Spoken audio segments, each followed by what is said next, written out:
Well, there I was, spinning and dancing and having a great time on the dance floor. And the place was just packed out. I mean, there were just several hundred people there, and everybody was spinning and dancing, and except for some people sitting around the sides at these tables. And I heard somebody say, "Hey, McGuire!" And I didn't know. I'm, "Hey, woo!" And the guys are singing, and I said, "What is that?" So I kind of spun and danced and leapt my way over in that direction. And I came to a little booth there, and there's a bunch of people sitting at the booth. And this guy says, "Hey, McGuire," he says, "You singing?" I said, "No, I'm dancing." "No, are you recording?" "No, I'm dancing."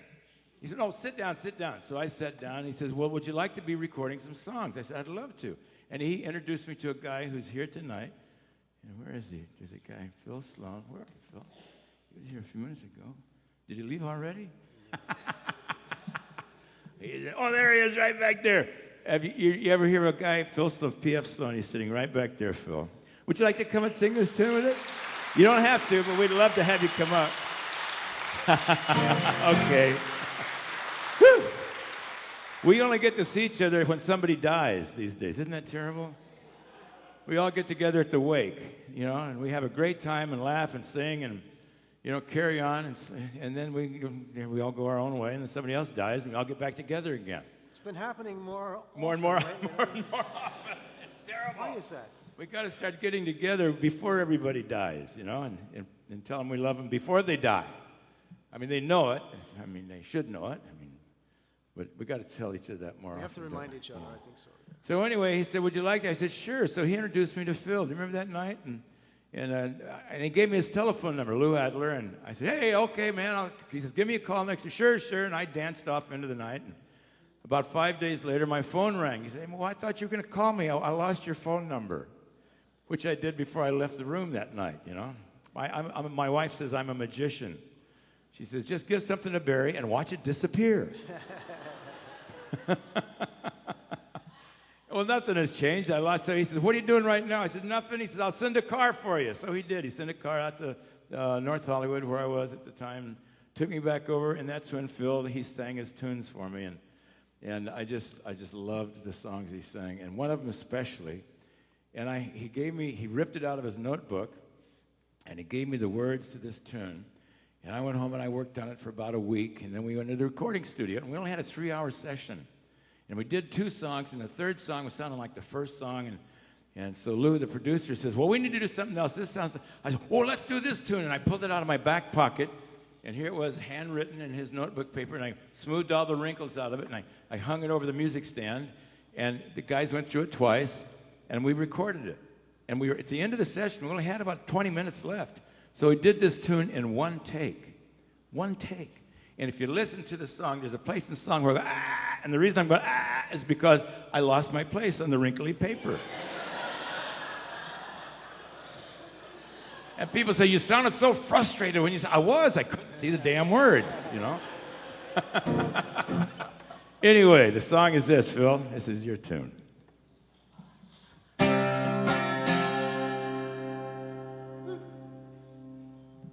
The song is probably more valid today than it was 43 years ago when it was. Listen to these words.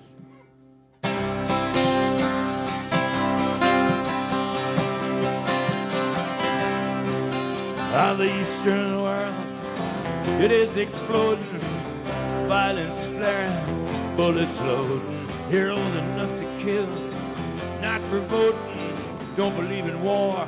How was the gun you toting? And even the Jordan River has bodies floating. And you tell me over and over and over again, my friend, saying you don't believe we're on the eve of destruction.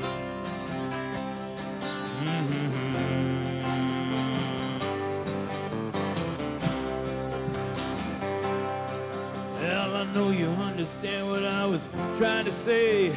I know you feel the fears I'm still feeling them today.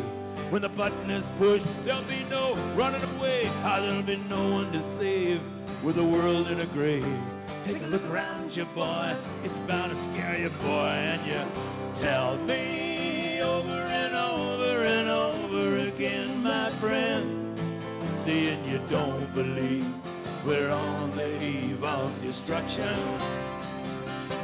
And now you don't believe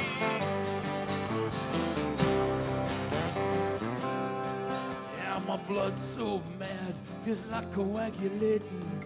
We're standing here just contemplating. You can't twist the truth, it knows no regulation. And a handful of senators can pass legislation, and marches alone will never bring integration. When human respect is a disintegrating, this whole crazy world is just too frustrating. And you tell me over and over and over again, my friend, saying you don't believe we're on the eve of destruction, yeah.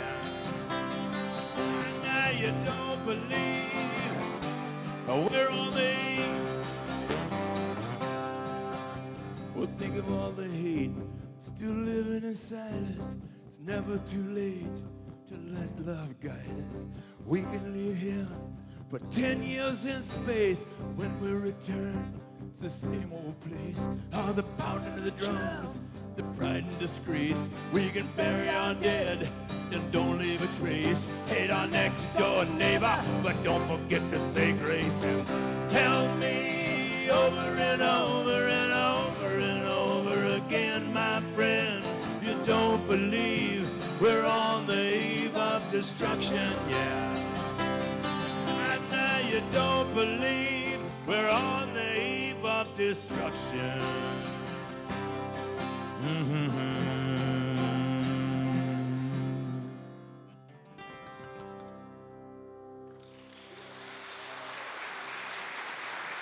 Barry McGuire singing Eve of Destruction. Right here, right now. The author of this song right back there, right now. P.F Sloan wrote the lyrics right there. That's for you, Phil.